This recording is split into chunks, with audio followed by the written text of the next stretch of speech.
BNSS में chapter 21 trial of summon cases by magistrate द्वारा summon मामलों का विचारण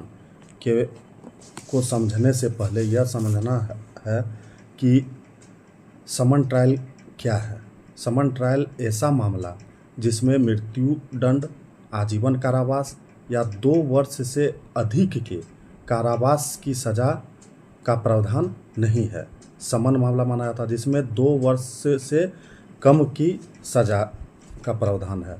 जिसका उल्लेख बीएनएसएस की धारा 274 से 282 तक में है। सेक्शन 274 क्या है? सेक्शन 274 के अंतर्गत substance of accusation to be stated,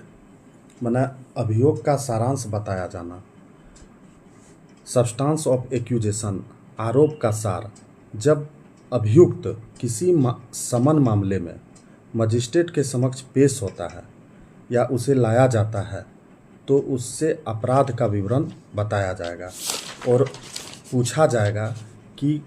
वह क्या अपना अपराध स्वीकार करता है या उसके पास बचाव में कोई दलील है। When in a summon case, the accused appears or is brought before the magistrate, the particulars of the offence of which he is accused shall be stated to him, and he shall be asked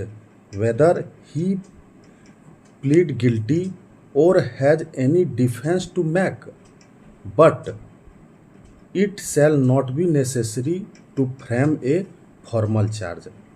जब समन मामले में अभियुक्त magistrate के समक्ष हाजिर होता है या लाया जाता है तब उसे उस अपराध की विशिष्टियाँ बताई जाएगी जिसका उस पर अभियोग है और उससे पूछा जाएगा कि क्या वह दोषी होने का अभिवाद करता है या प्रतिरक्षा करना चाहता है, किंतु यथारीति आरोप विरचित करना आवश्यक ना होगा, प्रोवाइडेड दैट, परंतु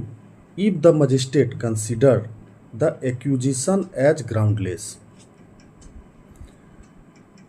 he shall after recording reason in writing release the accused and such release shall have the effect of discharge।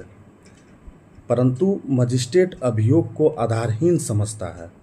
तो वह ऐसे कारणों से जो अभिलिखित किए जाएं अभियुक्त को निर्मुक्त करेगा और ऐसी